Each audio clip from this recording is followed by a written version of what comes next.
Hi everyone, this is Jim. Welcome to round 5 coverage of my games from the 2018 Larry Evans Memorial Chess Tournament.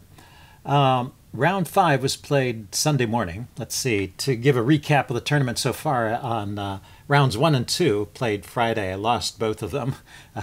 Rounds 3 and 4 I scored 1.5 points out of 2, so 1 win and 1 draw. So now I'm only half a point behind 50%. Round 5 was played at 9:30 in the morning, whereas the previous game started at 7 in the evening on Saturday. So, but fortunately for me, those games that I played on Saturday weren't too long. Sometimes after a couple of long games on Saturday, on Sunday morning, you come in and your brain is pretty foggy, but I was still feeling pretty good.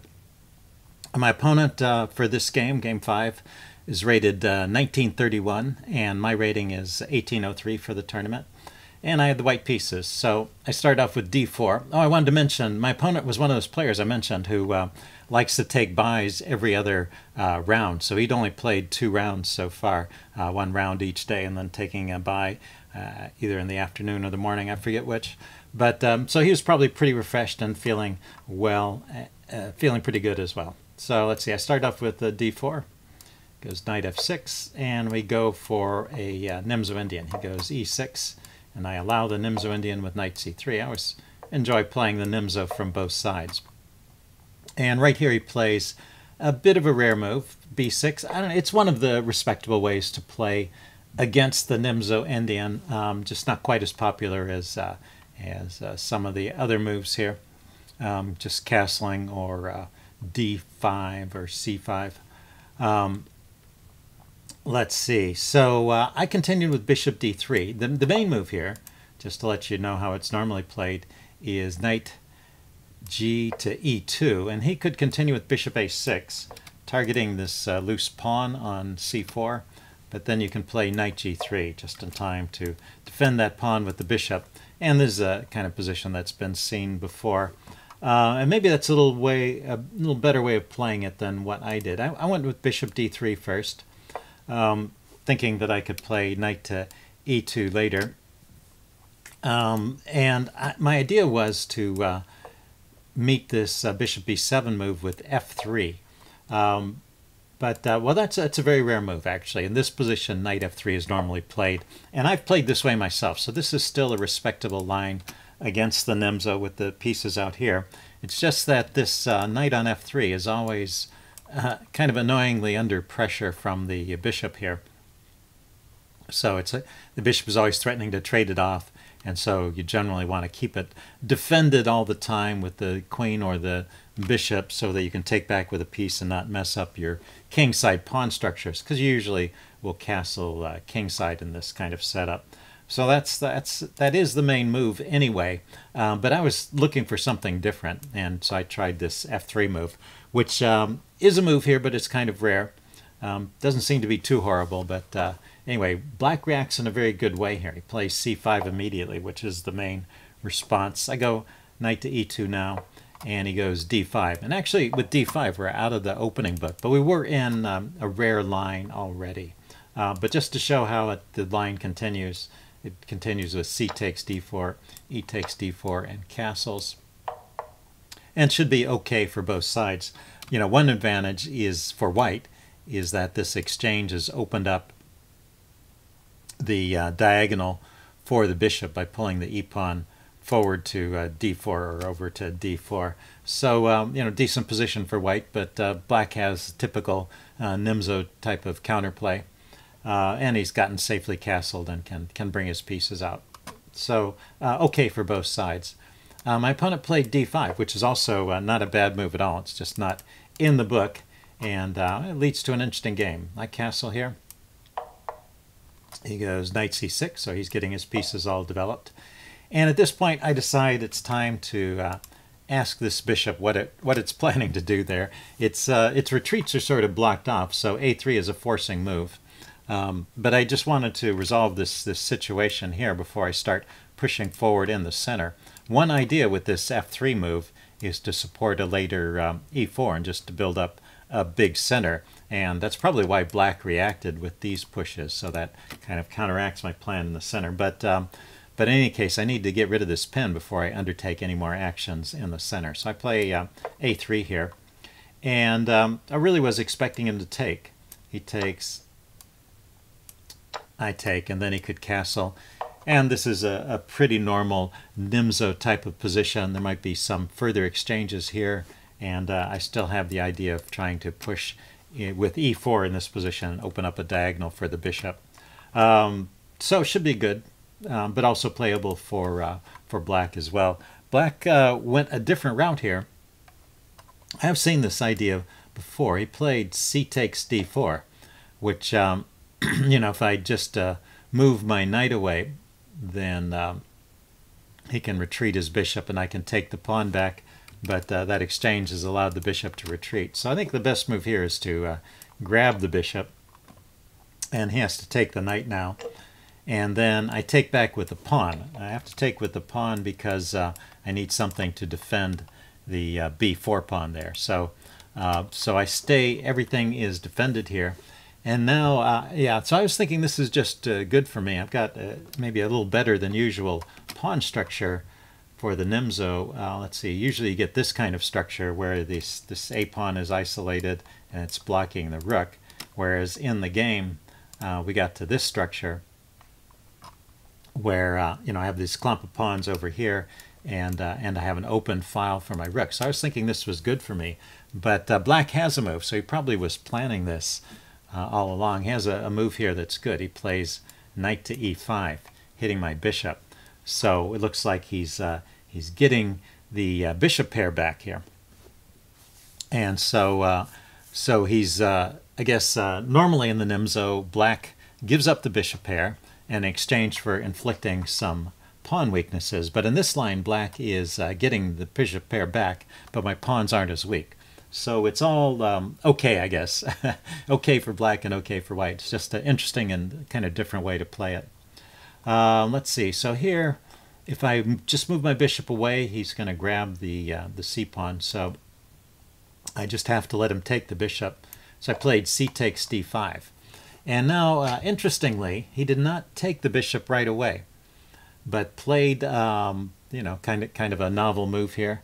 So that, well, first of all, let's show probably best is just to take. This is at least what I was expecting. Knight takes d3, queen takes d3, and then he can grab the pawn. This is a line given by the chess engine. I really wasn't expecting queen takes here. I would have expected, you know, knight takes or bishop takes, and keeping the queens on.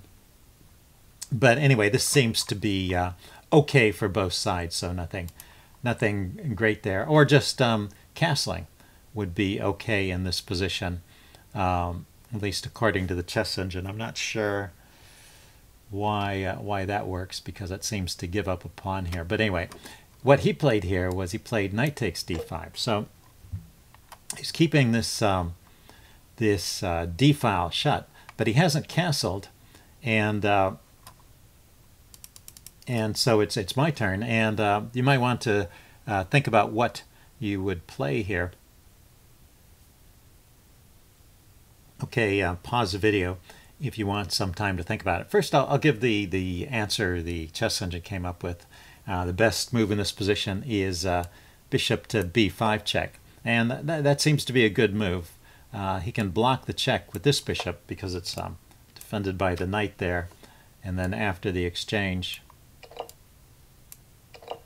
I can play e4, and it looks like I've got some initiative in the center here, kicking that knight around. I've got this solid pawn structure. Neither side has a bishop pair anymore, but I have a pretty good dark squared bishop here, I guess, looking at this open diagonal, and he hasn't castled yet. So that seems to be best play for white. The move I played was also good. I had the same kind of idea, which is to try and exploit the fact that his king is still uncastled, and also to save the bishop. I just played it in this order. I played queen a4 check first. And now he can still block with the bishop, just as before, and then I get my bishop out of trouble by playing bishop to b5. And let's see, he defended with rook to c8, and I played the move c4. So I think c4 is a very natural move here, but actually the chess engine gives a different move as pretty much winning for white. So it seems like black has gotten himself in trouble at this point. And it started with that move knight takes d4 when he grabbed the pawn instead of grabbing my bishop. But let's show you the chess engine's recommendation. It says I should play e4 here, kicking the knight with the e-pawn.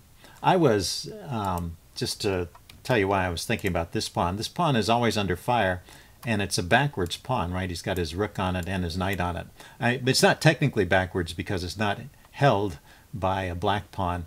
So, but the idea of pushing this pawn forward so it won't become a backwards pawn was very appealing to me. He seemed to be building up a lot of pressure, and I didn't want to have to be defending that forever. So, but let's look at this e4 move. The chess engine gives this line first. It has knight takes d3, knight takes knight. So just giving up the knight for a pawn, you think, well, that's pretty awful. So let's see. But what about just knight to e7? Defending the bishop here. And just putting the knight on a seemingly good square. I mean, it can come out here to g6, defends the bishop, and maybe he'll have time to castle. But I get some quick developing moves here. I get bishop f4, hitting this loose knight. Now that the other knight is, well, that was always a loose knight. So anyway, I get to develop. Let's see, he can play knight to g6, kicking my bishop. I can take here with check. And first of all, notice that if he takes back with the rook, this lands him in trouble. I can play, let's see, after that, oh yeah, I take on e5 first, get my bishop out of trouble, and then I play knight to d4, and the knight is hitting that pinned rook. So that wins the exchange. So that means after bishop takes c6 here, he has to take with the knight, he can't take with the rook. Then rook f to d1, hitting the queen. Queen goes to e7, and bishop to d6. And I think this is the problem here. Let's see, queen runs over to b7. And now with this bishop here, he's never going to be able to castle. And then I play c4. That's the chess engine's recommended way to deal with the backwards pawn. And you'll see that, well, the material is still even. But, well, compared to the game, I've just got a tremendous position with this bishop here. And it's interesting, the chess engine thinks this is so strong that, that it gives a winning edge to white here, and it prefers to sacrifice a piece rather than end up in a position like that. So anyway, that would be in this position, starting with c4. I mean, starting with e4. I played c4, which I think is a pretty good move as well, and keeping an advantage. Let's see, this knight drops back to e7, and I play rook to d1. So I had the same idea. In fact, I was thinking this might be better because, I kick the knight first, and then I chase the queen. It chases the queen away. But the problem is that this bishop, in the line with e4, the bishop was able to come out to f4, and now it can't. And let's see, I played bishop to b2 here to activate with tempo against the knight. The chess engine says that's actually not best here, and gives black some chances. I could just go ahead and grab that pawn on a7 that's hanging, and that's a good move here. And another way of playing it the chess engine likes is bishop to a3 here, getting the bishop out on this diagonal. Once again, maybe with the idea if that diagonal opens up, he's going to have trouble getting his king to safety. And even if his king does castle, there'll be a rook on the f8 square, so maybe that'll be a target. So the line goes a6, kicking the bishop.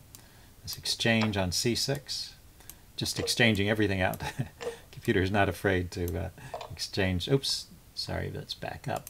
There's recommended taking with the other knight, and then playing b5. So that does open up the diagonal, prevents black from castling. Of course, with the queens off, it's not as scary anymore. But, well, I'm hitting this knight, and this pawn is under attack. It looks like this is a good position for white, and that's best play according to the chess engine. Let's see. After bishop b2, he has a chance to equalize here with knight takes c4. Let's see, is this where it works? Let's put it on the board. Knight takes c4. It's kind of clever. There's this pin here, and so I can't just take the knight. That knight takes c4 wasn't possible previously because I had the option of taking on c6 before, but now c6 is adequately defended here. It's defended by queen, rook, and knight, so so he can just grab this pawn. But I can take over here. So that was the problem with knight takes c4, is that leads to this kind of position, and rook d to c1. Okay, hitting his knight while he's hitting my bishop. Anyway, typical kind of computer line where, you know, black is not going to castle here because the rook is moved, but well, the pieces are hanging everywhere, and he obviously will get some counter pressure along the g-file, and the chess engine thinks that's playable for black. So that is, I guess, what he should have tried here, although black's response, just castling, a very natural move, and probably what I would have played in the circumstance, just get away from the trouble. So here I went ahead and took on a7.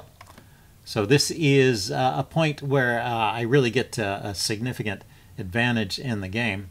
And his next move, and I kind of calculated this line, and I came up with an idea here after bishop takes b5. What I noticed was that I could trade queens and grab this knight with an attack on the rook, and his bishop is still hanging. So so I went ahead and played this line.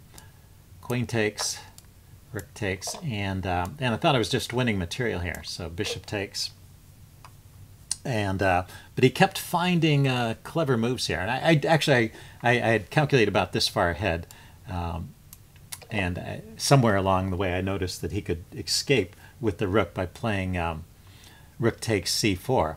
But then as I looked at this position some more, I realized I had a nice move with knight to d4. So his bishop here is still loose, so I'm attacking the bishop, and this is a very dangerous position for black. So just to give an idea of some of the tactics that are going on behind the scenes, what happens if he takes the pawn? I first had to calculate this line. I can go ahead and exchange here, take the bishop off, and play bishop to d6. This is a key idea, pinning that knight. And if he defends the knight, I can actually just take it because he has a back rank problem. I can bring my rook down if he takes there, and he gets mated. So so black is actually in a very difficult situation here. And in fact, there's only one move that keeps black in the game, which I hadn't spotted, but maybe you can have a chance to spot it. Can you find the move for black here? Okay, pause the video. If you want some time to think about it, I'm going to give the answer away now. Black played the move knight to c6, so it's the only move in this position, and it really kind of threw me for a bit because you know, I was assuming, if we back up, I was assuming I had this kind of double threat that he couldn't meet. All right, I'm hitting this loose bishop, and I also have this bishop d6 threat, but this kind of takes care of both of them. If I take his loose bishop, then he can take my bishop off, and bishop d6 is no longer a pin. But eventually I calmed down. Sometimes when your opponent plays an unexpected move, you just need to take a breath and relax and start thinking. And I realized that black is still in trouble here, because when I move my bishop to d6, that's the kind of logical response. You get the bishop out of trouble with tempo on the rook, and his bishop is still hanging. So I should be winning the exchange here. He went ahead and took on d4, and I grabbed the rook, and then he played the move knight to e2 check, and that was another move I hadn't seen.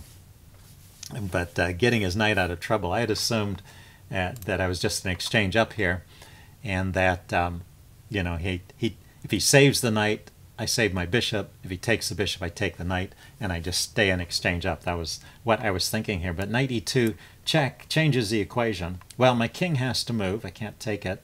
So I go to f2, where I'm attacking the knight, and then he just takes off my bishop. So this is really another critical point in the game. It's my turn to move, and the question is, should I take that knight or not? Because if I take that knight, I am walking into this discovered and potential double check here. So I have to calculate it pretty carefully. So if you want some time to think about it, why don't you see if you can figure out what the best move for white is here. Okay, pause the video if you want some time to think about it. I'm going to give the answer away now. The answer is it really is okay for white to take that knight. I actually did not realize this during the game, but you know, because I was afraid of this move, which is probably the best move here for black. You know, white's king is limited in where it can go. This bishop is cutting off cutting off the king's escape squares. And well, the mistake I made in calculating this was I was thinking the king would be trapped on the back rank, but in fact he's not. So for example, say rook e2 check, king to f1, it forces the king into another discovered check, and the rook can go anywhere it likes. But after the rook moves, say it goes here, I mean, could also have grabbed this pawn, but why not grab that pawn? The king can go to g1, and then there's no more discovered checks. I was, for some reason, thinking that the king was just trapped on the back rank and would get subject to checks. I guess I was thinking the king was confined to those two squares. But it's not. It's free to go to g1. And then, well, black gets a pawn for the exchange, so black has play, but white has material edge here and should be in a winning position. Let's see. The other line, after taking rook here check and king back, that's forced. The chess engine thinks it's best just to take out g2. And now this requires a little bit of maneuvering for white to unwind, but there's a nice technique here. First, get that rook off the back rank. It's kind of a target over here. We'll see. King e7, and then you can lift this rook up. And the idea is that you know, if this check comes, it's no longer a skewer. So after rook g1 check, king just goes to f2, and this is fine. Once again, black has gained a pawn for the exchange, but white has the material edge, and so that should still be winning for white. But as I said, I thought my king was getting trapped back here, and I was looking for another move, and eventually I settled on this one. So rook d8 check. He plays his king here. You know, I spent a long time here because I was also wondering if there was any kind of way I could threaten mate. For example, rook here would threaten mate here, but his bishop, unfortunately, is guarding that square, so none of that worked out. So anyway, rook d8 check I played. He went king e7, and I brought my rook over here. That was the idea of that maneuver. I wanted at least to round up this pawn and then just play on with the two rooks against a rook and bishop and knight. And then he goes ahead and takes here, and I take, so we both trade pawns. The chess engine is recommending actually rook to c2, just to keep my king imprisoned for a little while longer. Notice the knight is guarding these squares. Let's see, it might go like this. Say rook here, bishop to c4, h4, trying to start breaking out. Then this knight can go with check. King goes back, and knight here. And so this knight gets to a good position with tempo on these loose pawns. Seems like this is a good line for black as well. But well, taking the pawn here makes a lot of sense, getting rid of my potential passer, and I get rid of his potential passer. And then he went rook b2. So at this point, I had let's see. Well, he could have played knight c3 to keep playing on and maintain an edge. Not clear if it's winning or not, but definitely an edge. But rook b2 actually allows the draw. And so let's see, I played rook a7. Oops, cancel that. I played rook a7 check.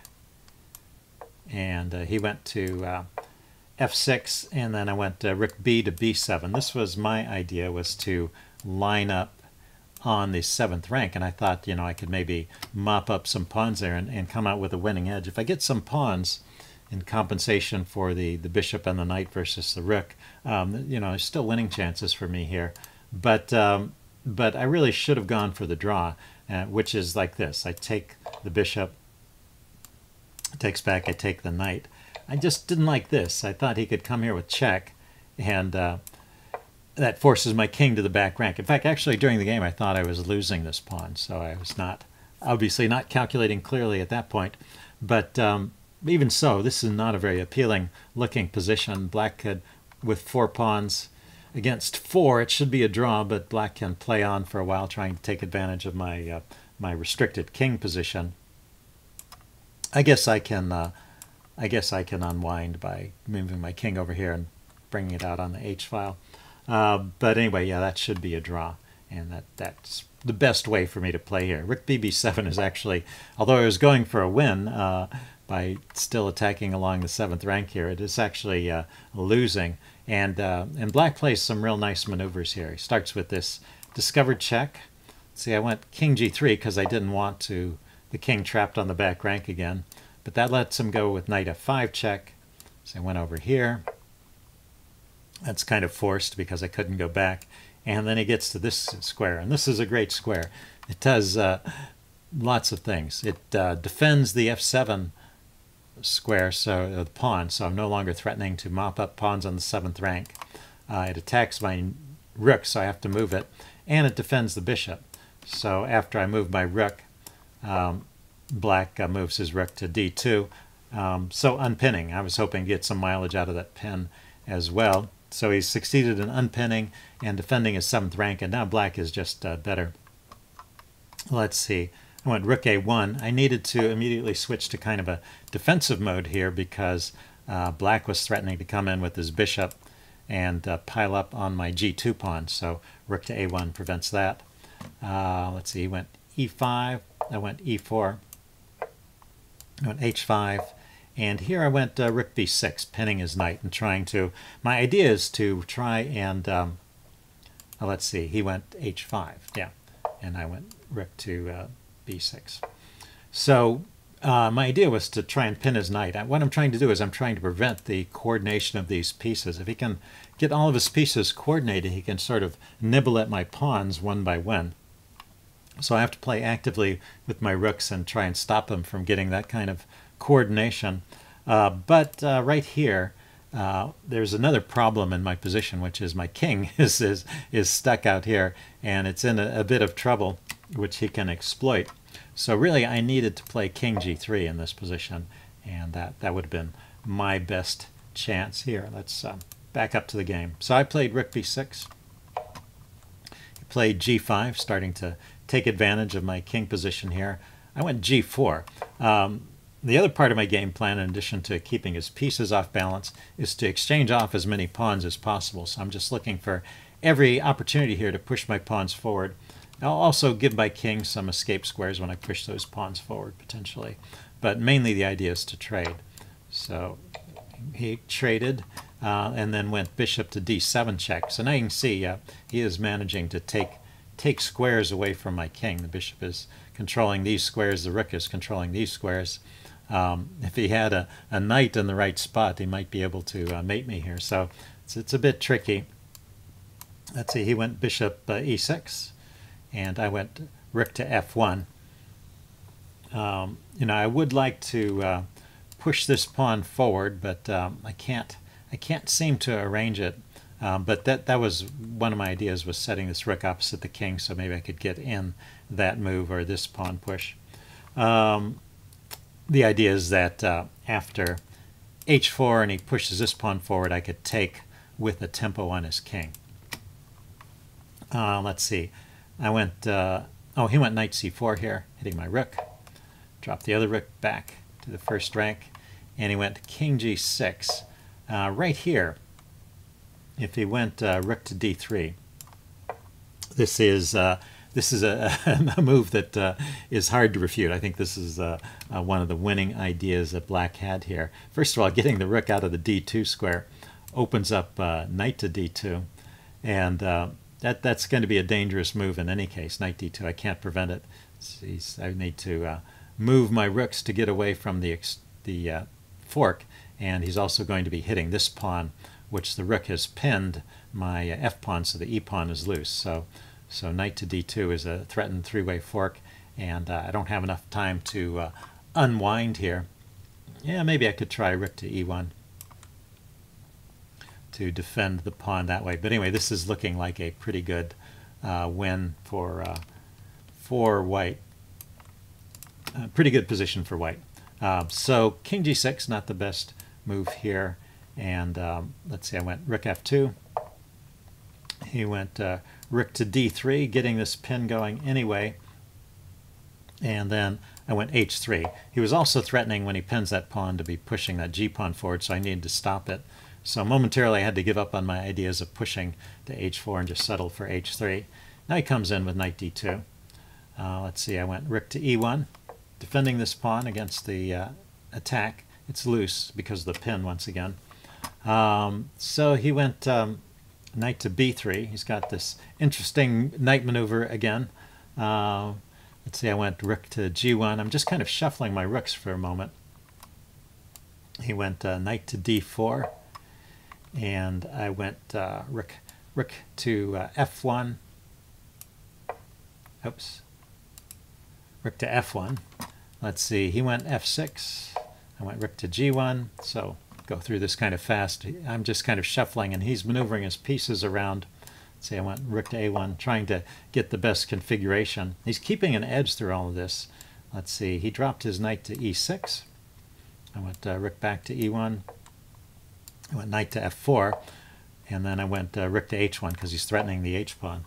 And now he could actually win a pawn. He has managed to coordinate his pieces, but this position after, say, bishop takes, rook takes, knight takes, king takes, it's 3 pawns against 2, and my king is in a decent position here. I'm stopping the g-pawn from coming forward immediately, so that should be a draw. So he correctly decided not to go for that, but kept maneuvering with his pieces, bishop to c6, targeting the e-pawn again. He got rook to e1, and now this is where he went backwards with rook to d8. So that move was a mistake. But yeah, his best winning chance here is kind of a counterintuitive move, but I just wanted to show you the winning idea here. He can push this pawn forward. And what he's doing is he's just weakening my pawns as well as allowing his king to get into the game. If I don't do anything, he can pile up on that e-pawn and win it, so I should probably take. But let's say rook to c1 hitting the bishop. Rook to b1, and e4. This is the idea. After he's forced that trade, then he can start pushing his e-pawn forward and take advantage of that pin. And my king really had no squares to run away from, to go to, so it wasn't easy for me to get out of that pin.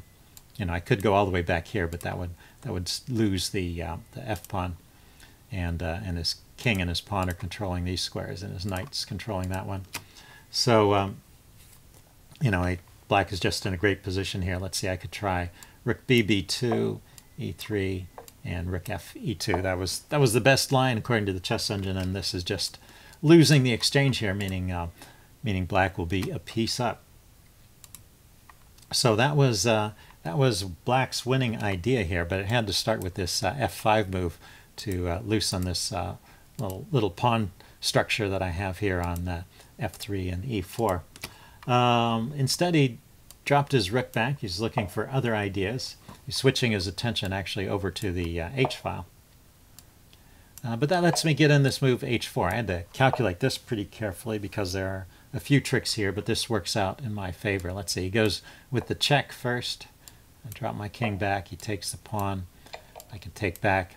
He has the check again, but my king can come forward defending the rook. So this all worked out. And then at this point, he traded rooks. And after this, it is technically a draw, although there's still things that can happen here. There's force on the board, and it's not always simple. Let's see. He went bishop b5. I went king to g3. I went king g5, bringing his king forward. Went rook b2, hitting the bishop. Bishop down to e2. He is starting to get his pieces coordinated here. You see, it's a problem. So I went rook to b8, trying to bring my king around, my rook around from the back to check his king and maybe force it back. he went knight to e6. And I went rook to g8 check. And this actually gives him a winning chance. So the chess engine thinks that it's a draw after king f2. And then knight to f4, defending the bishop. And then rook g8 check. It thinks that's a draw. But there is an interesting line here. Knight d4. Knight d4 defends the bishop, and the bishop and the knight are coordinated on the on this pawn. And the best defense here is rook to d8, hitting the knight. So now if the knight takes the pawn, I'll take the bishop. That should be okay. So it's the idea is bishop takes pawn. I take the knight first. It takes back. And I take with the king. And this is a king and pawn endgame that has to be carefully calculated because black has the extra pawn. But it's black's turn to move. My king has just taken on f3. And black's king has to give way, or he has to move one of the pawns. And if he moves this pawn, he will lose it. So, and if his king gives way, then I can come forward and just hold on to things here. So this actually is a draw, even though it's 2 pawns against 1. I played rook g8 immediately. And he went king h6. And then I went king f2, hitting the bishop now. And he went bishop d1, just retreating the bishop.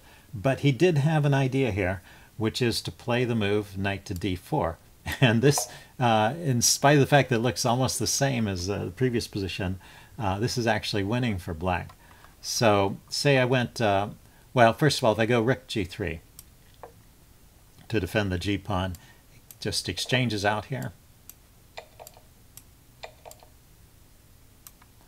And this is a winning king and pawn endgame for black. Black's pawns are connected, and it's black's turn to move, but black has a square to go to coming forward, and so my king will be kept back. So that's a winning king and pawn endgame.